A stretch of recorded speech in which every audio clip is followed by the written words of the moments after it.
হাসির রাজা, জ্ঞানের রাজা, রসিক রাজা।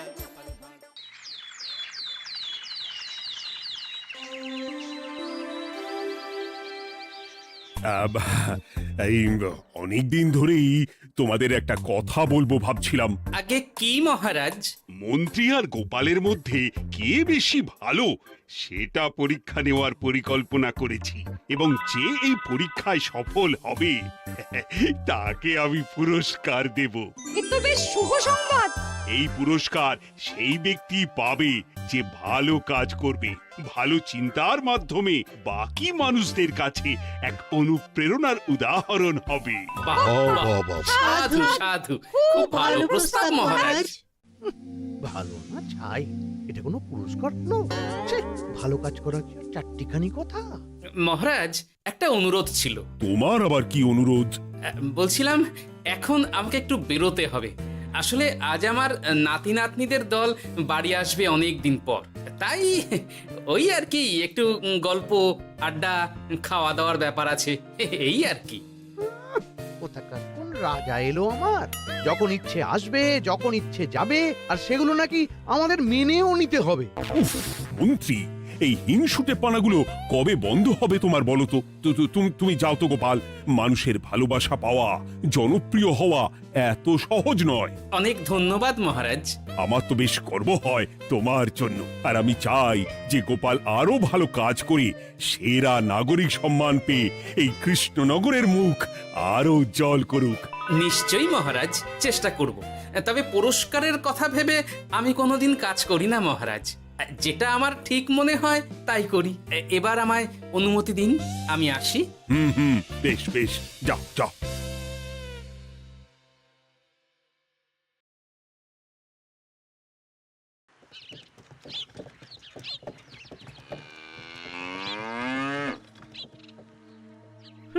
সেরা নাগরিক সম্মান সেটাও নাকি পাবে ওই গোপাল।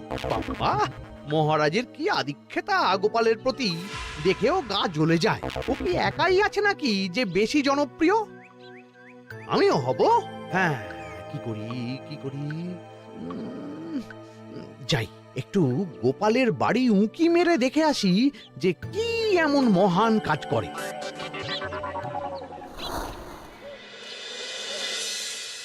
ও দিদা, শরবতটা দারুণ হয়েছে গো। হ্যাঁ, প্রাণটা জুড়িয়ে গেল। আর একটু খাবি নাকি তোরা? না না গিন্নি, বেশি শরবত খেলে বাকি কিছু আর খেতে পারবো না। তুমি বরং ওই তরমুজ, জাম, যা যা ফল এনেছি সব এনে দাও। আচ্ছা আচ্ছা, সেই ভালো। উফ, আজকের দিনটা পুরো জমে গেল। মানে কোনো তুলনা হয় না। সে আর বলতে, গোপাল দাদুর জায়গা কেউ কোনোদিনও নিতে পারবে না। কয়জন দাদুকে দেখেছে ওরা জীবনে? এসব তো আমিও খাওয়াতে পারি। বেশি বাড়াবাড়ি। এই নে সোনারা আমার, তোদের জন্যই তো তোদের দাদু এসব এনেছে। হ্যাঁ, এই তোরা খা, কেমন? লজ্জা করিস না কিন্তু। সে আর বলতে, ও দাদু, তুমি এবার পরের গল্পটা বলো তো। কি ব্যাপার, মন্ত্রী মশাই হঠাৎ আড়ি পাচ্ছে কেন? কই গো দাদু, চুপ করে আছো যে? হ্যাঁ হ্যাঁ, বলছি। এবারে বুঝলি, এবারে তোদের একটা অন্যরকম গল্প বল। দূর, আরে কি বলছে সব ঠিক করে শোনাও যাচ্ছে না। আর একটু ভালো করে উঁকি দি।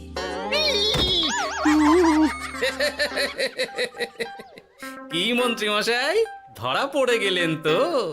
ওই জন্যই বলে অতি কৌতূহল ভালো নয়। কিসের কিসের কৌতূহল শুনি?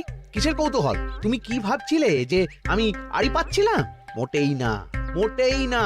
আমি একটা দরকারি জিনিস খুঁজতে খুঁজতে ভুল করে চলে এসেছি এখানে।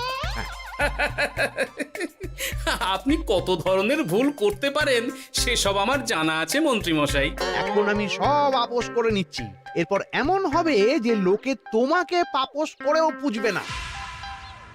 না, কেমন যেন ঠেস মেরে কথাগুলো বলে গেলে মনে হচ্ছে। মন্ত্রী মশাই অমন করে রেগে গেলেন কেন গোপাল দাদু? আমিও তো সেটাই ভাবছি রে। যাকে সেসব বাদ দে, নে আমরা বরং গল্পে ফিরি। সেই ভালো।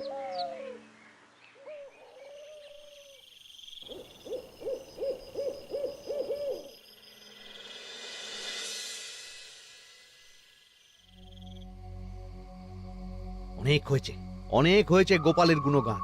এবার থেকে আমিও এমন কিছু করব যাতে আমি গোপালের থেকেও বেশি জনপ্রিয় হই, কিন্তু তার জন্য গোপালের কাজকর্মের ওপর একটু নজর রাখতে হবে।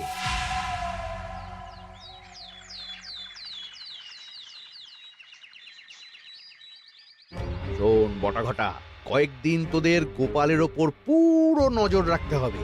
গোপাল কিভাবে কি করছে, কেমন করে করছে, সব এসে আমাকে জানাবি তোরা। আচ্ছা মন্ত্রীমশাই, চিন্তা করবেন না। একেবারে গোপালের দিন পঞ্জিকা বানিয়ে দেব আপনাকে।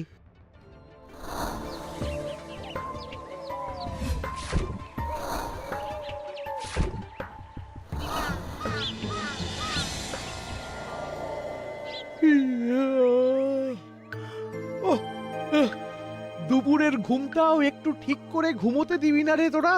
কি হয়েছে বল। আগে মন্ত্রীমশাই আপনিই তো বলেছিলেন। ঠিক আছে, ওহো, বল কি হয়েছে। দেখে যা বুঝলাম গোপাল বড় উদার, পরোপকারীও। সে কাউকে ঠকায় না, আর নিজেও ঠকে না। হ্যাঁ, সবাই তাকে খুব ভালোবাসে।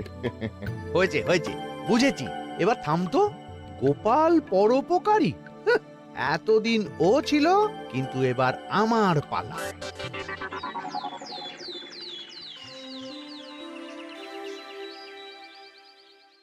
মহারাজ, আমার একটা কাজ আছে, তাই আজ একটু তাড়াতাড়ি বেরোতে হবে। দয়া করে অনুমতি দিন। তোমার আবার আজ কি কাজ আছে? কেন মহারাজ, আমার কি কোনো নিজের কাজ থাকতে পারে না? আপনার যদি আমার উপর কোনো সন্দেহ থাকে, তাহলে আপনি নজর রাখতে পারেন। আহা মন্ত্রী, আমি কি সে কথা বলেছি একবারও? তাহলে এটা যদি গোপাল বলতো, তাহলে কি আপনি ওকে এত প্রশ্ন করতেন? এর মধ্যে আবার আমি আসছি কোথা থেকে? দেখছেন তো মহারাজ, কেমন আগ বাড়িয়ে ঝগড়া করতে আসে। ওহো, ঠিক আছে মন্ত্রী, তুমি যাও। ও কি, আবার কি হলো? প্রণাম করছো কেন? ভালো কাজ শুরু করার আগে আপনার আশীর্বাদ নিয়ে নিলাম মহারাজ।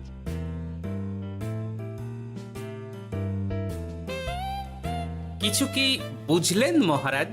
না, কি ব্যাপার বলো তো? কি সব ভালো কাজ শুরু করার কথা বললো শুধু? সেটাই তো, থেকে থেকে কি যে হয় বুঝি না।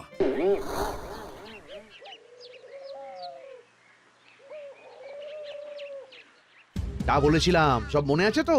আজ থেকে তোদের কাজ হলো শুধু আমার গুণগান করা, লোকের কাছে আমার কাজের প্রশংসা করা।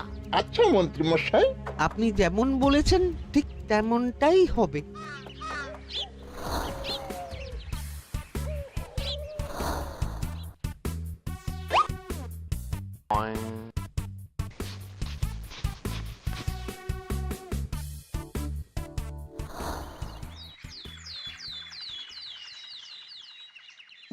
সত্যি কথা, মন্ত্রী মশাইয়ের মতো আর ভালো মানুষ হয় না। ওনার মন অনেক বড়। সে আর বলতে। বরাবরই তো খুব বড় মাপের মানুষ। আরে আরে গোপাল দাদা, আরে কোথায় চললে? এই রাজসভায়। ও মা, তাহলে তো তোমার সাথে মন্ত্রী মশাইয়েরও দেখা হবে। হবে বই কি? বাবা, তাহলে তুমি একটু ওনাকে আমার গিন্নির তরফ থেকে ধন্যবাদ জানিয়ে দিও। গতকাল উনি আমাদের অনেক সাহায্য করেছিলেন কিনা। সাহায্য? মন্ত্রী মশাই? আচ্ছা, ঠিক আছে।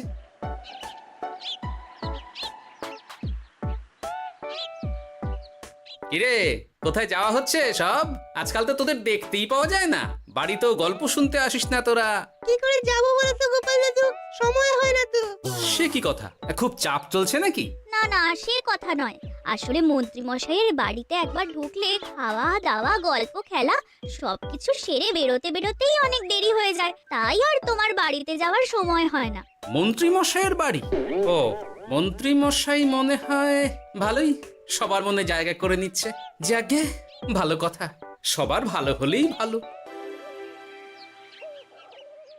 তা মন্ত্রী, চারপাশ থেকে তো তোমার নামে বেশ ভালো ভালো কথাই শুনছি। খুব ভালো। এইভাবেই মানুষের পাশে থাকো সব সময়। এখন তো গোপালের থেকেও সবার মুখে তোমার নামই আগে আসে। বেশ হয়েছে, এটাই তো চাইছিলাম। গোপালকে ছাপিয়ে গেল মন্ত্রীর কাজ, সকলের মুখে তাই ওর নাম আজ। ও কি গোপাল, তুমি এত চুপচাপ কেন? সবাই এখন আমায় বেশি ভালোবাসে, এতে কি তোমার কোনো অসুবিধা হচ্ছে গোপাল? অসুবিধা? কি যে বলেন মন্ত্রীমশাই, এটা তো খুব ভালো কথা। তবে কি বলুন তো, মানুষ যত তাড়াতাড়ি মাথায় তোলে, কিছু হলে ঠিক তত তাড়াতাড়ি মাথা থেকে নামিয়ে দেয়। মানে কি বলতে চাইছো? না তেমন কিছু না, ওই নিজের জায়গাটা ধরে রাখাটাই আসল। সত্যি কথা বলেছো গোপাল, এক দুদিনে রাতারাতি কিছু অর্জন করা যায় না। যাই হোক, সভা আজ এখানেই শেষ করলাম। না, এখন আর কারোরই আমাকে প্রয়োজন নেই মনে হয়। সবাই তো মন্ত্রীমশাইয়েরই জয়গান করছে, তবু যেন কেমন খটকা লাগছে আমার। ধুর, এত ভেবে কাজ নেই, ভোলা ময়রার দোকান থেকে বরং কটা রসগোল্লা কিনে নিয়ে যাই। কই গো, আমাকে গোটা 10 রসগোল্লা দাও তো। রসগোল্লা তো হবে না। কি হবে না? এই তো সামনে রাখা দেখতে পাচ্ছি। ওগুলো ওই মন্ত্রী মশাইয়ের জন্য রাখা আছে। ওগুলো ছাড়া তুমি অন্য কিছু বলো, আমি দিচ্ছি। না থাক, কিছু লাগবে না।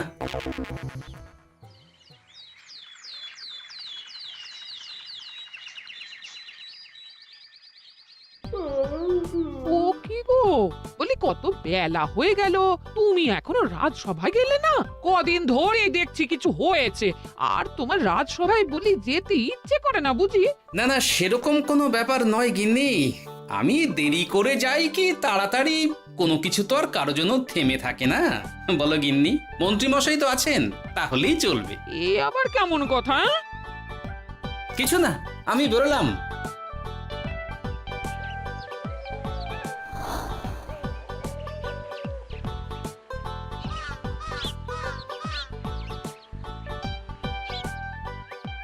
কিরে, তোরা সব এখানে দাঁড়িয়ে কেন?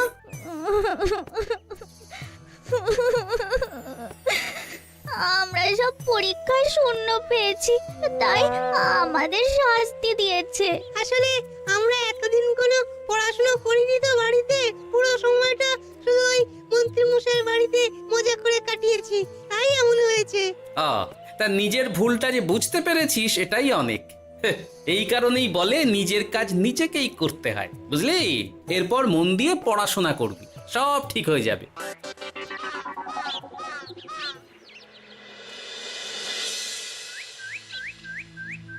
ও কি গো ভোলা মায়েরা, এমন মুখ বেজার করেছো কেন? আর কি বলি গোপাল দাদা, খদ্দের একটাও নেই। বসে বসে শুধু মাছি তাড়ানো ছাড়া আর কোনো কাজই নেই। কেন, হঠাৎ এমন কেন হলো? ওই মন্ত্রী মশাইয়ের জন্য উপকার করে দেওয়ার নাম করে আমাকে দুধ থেকে ছানা মেখে দেওয়ার কথা বলেছিল। আমিও খুশি মনে রোজ দুধ পাঠিয়ে দিতাম ওনার বাড়ি। তারপর? আসলে ওই মিষ্টি বানানো তো আর চারটিখানি কথা নয়, আমার সুবিধাই হতো। হঠাৎ খদ্দেররা সব জানানো শুরু করলো মিষ্টির স্বাদ পাল্টে গেছে, মান কমে গেছে, আর শরীর খারাপ হচ্ছে, এই সব। না না না, এই তো খুব খারাপ ব্যাপার। তার জন্যই তো আমি ওই মন্ত্রী মশাইকে উপকার করতে বারণ করে দিলাম। কিন্তু খদ্দেররা তো এখন আর বিশেষ করে আসতে পারছেন না। এখন তুমি ভরসা, এখন তুমি আমায় উপকার করতে পারো। হ্যাঁ বলো না, কি করতে হবে? তোমাকে তো সবাই খুব মানে। তুমি যদি ওই মিষ্টি খেয়ে সবাইকে বলো যে আমার দোকানের মিষ্টি ভালো, তাহলেই একমাত্র ওই আমার আবার বিক্রি শুরু হবে। বেশ।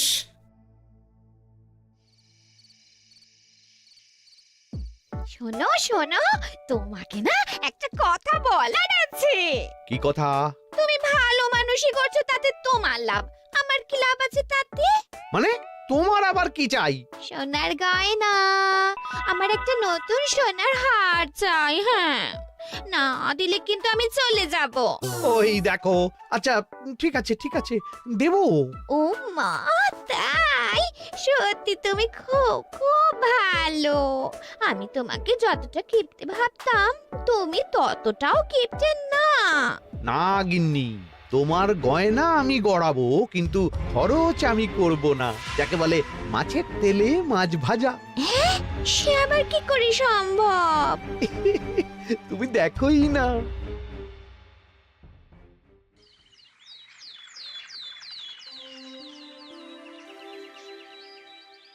মহারাজ, আপনার কাছে একটা অনুরোধ ছিল। হ্যাঁ বলো না। এই আগামী সপ্তাহে আমি সকলকে বিনামূল্যে বস্ত্র ও খাদ্য সামগ্রী বিতরণ করতে চাই। আর তার জন্য আমার ইচ্ছা যে আপনি সেখানে প্রধান অতিথি হয়ে আসুন।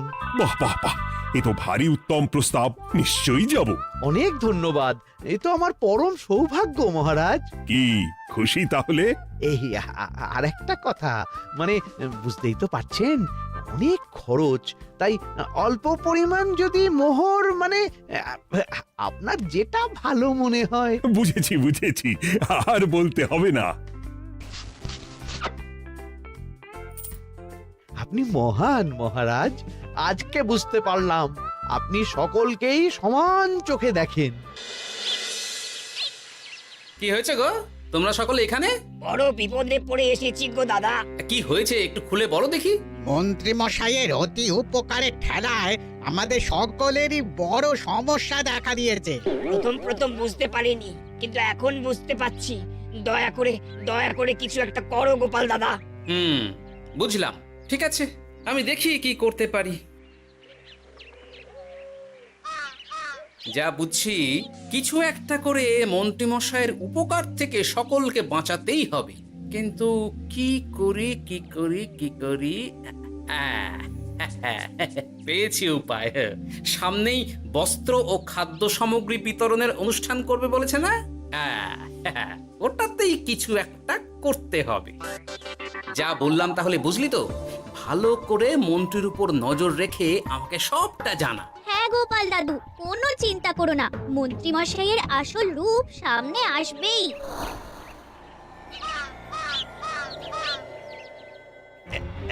এই নে আগাম কিছু মোহর। সামনের অনুষ্ঠানের জন্য সব থেকে খারাপ মানের কাপড় ও আনাজপাতির বায়না দিয়ে আসবি। বাকি যেটুকু দাম থাকে সেটা আমি অনুষ্ঠানের দিন দিয়ে দেবো। আচ্ছা মন্ত্রী মশাই। মন্ত্রী মশাইয়ের চালাকিটা একবার দেখলি? বিতরণের নাম করে সব খারাপ জিনিসগুলো বিতরণ করার তালে আছে। খুব ভালো কাজ করেছিস। এখন বরং তোরা যা, আমাকে একটু বেরোতে হবে, বুঝলি? আচ্ছা দাদু।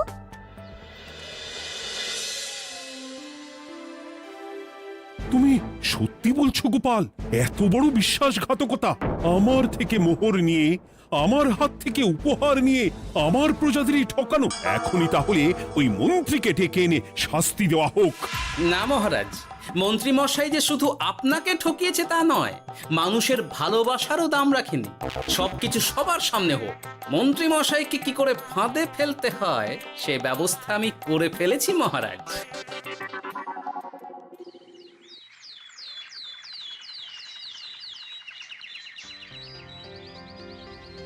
যাক বাবা, এই সুযোগে প্রচুর মোহর হাতে চলে এলো।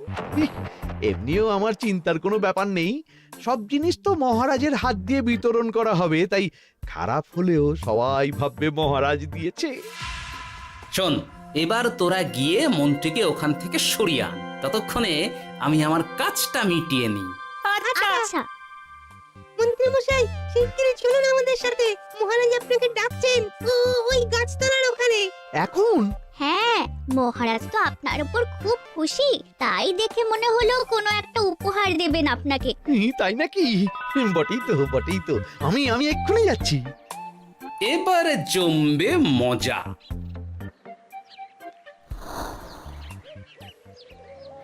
কই দেখি, কেউ তো কোথাও নেই। আমাকে যে বললো মহারাজ ডাকছেন, ধুর, আমি বরং মঞ্চেই ফিরে যাই।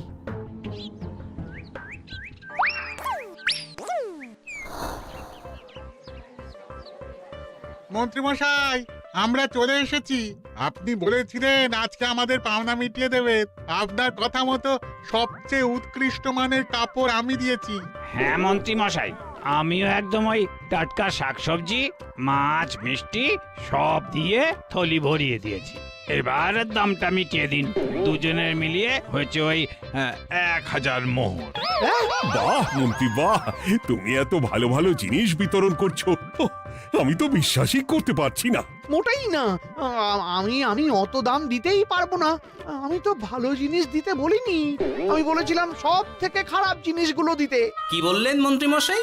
এই রে, এই ধরা পড়ে গেলাম মনে হয়। তোমার এত বড় সাহস! তুমি আমার রাজ্যে থেকে এইভাবে মানুষকে ঠকাবে? আমায় ক্ষমা করে দিন মহারাজ, আমি ইচ্ছা করে এমন করিনি। আর আমি কোনো কথা শুনতে চাই না। উপকারের নাম করে তুমি আমার প্রজাদের যা অপকার করেছো সব আমি জানি। তোমাকে শাস্তি পেতেই হবে। প্রহরী, বন্দি করো মন্ত্রীকে। মহারাজ, আর হবে না, আর হবে না মহারাজ, আর হবে না। ওই জন্যই বলে যেমন কর্ম তেমন ফল।